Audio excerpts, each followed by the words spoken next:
leaves are falling, the leaves are falling. Look at me up a tree again. The leaves are falling. When I came to the Senate, senators on both sides of the aisle got to offer amendments. And I remember Senator Specter, who was then a Republican, independent Republican, a great senator who loved the Senate, switched parties and became a Democrat.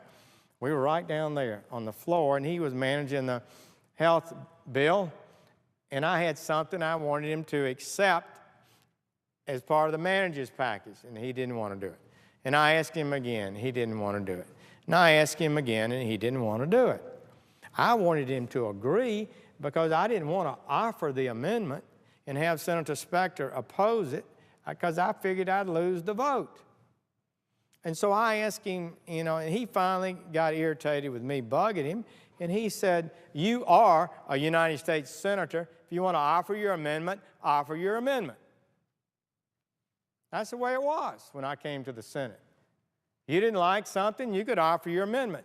But the manager of the bill had a lot of respect from the colleagues, and if the managers urged people not to vote for it, you were likely not to win, but at least you could get a vote. If you promised your constituents back home you believed in something and you were going to fight for it, you could at least get a vote even if you lost. You could tell people you did that, and then you could hold people accountable for just voting against what some people might like and others would oppose, and people would know where senators stand.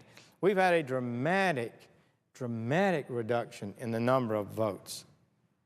Really significant. And it started, I think, in maybe the late 90s.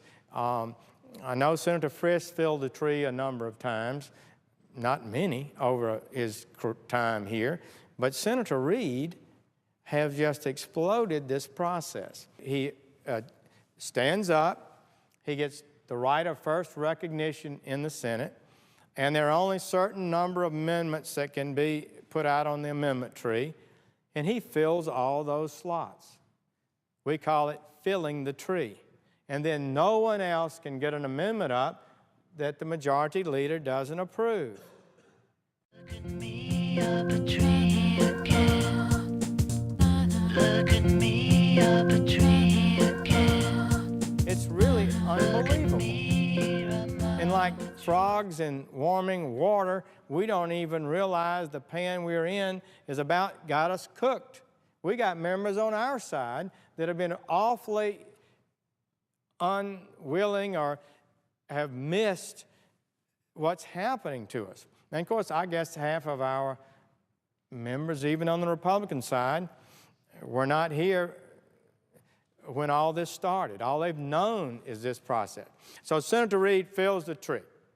And this is unacceptable. So Republicans say, we're not going to end debate on the bill till we have a legitimate opportunity to file amendments to the defense authorization bill and actually vote on some of the key issues facing America's national security and our men and women in uniform. We want a robust ability. No. Well, submit a few amendments. Well, that's too many. And we're not going to vote on that one. I don't like that one. I don't like that one. I don't like that one. No, you can't get a vote on that. Our members don't want to vote on that. You can only have a constricted number. And so we have this spectacle of members of the United States Senate, United States senators from great states all over America, and hat in hand, but bowing before the majority leader, pleading that he allow them to have their amendment up for a vote. And it's really not right. It is an alteration of the whole concept of the free and open debate the Senate is all about. I truly believe that it is. And we're going to have to stop it. And I blame myself. I've complained about this probably as much or maybe more than anyone on our side, but I haven't really taken the action maybe that we need to take to begin to confront this issue.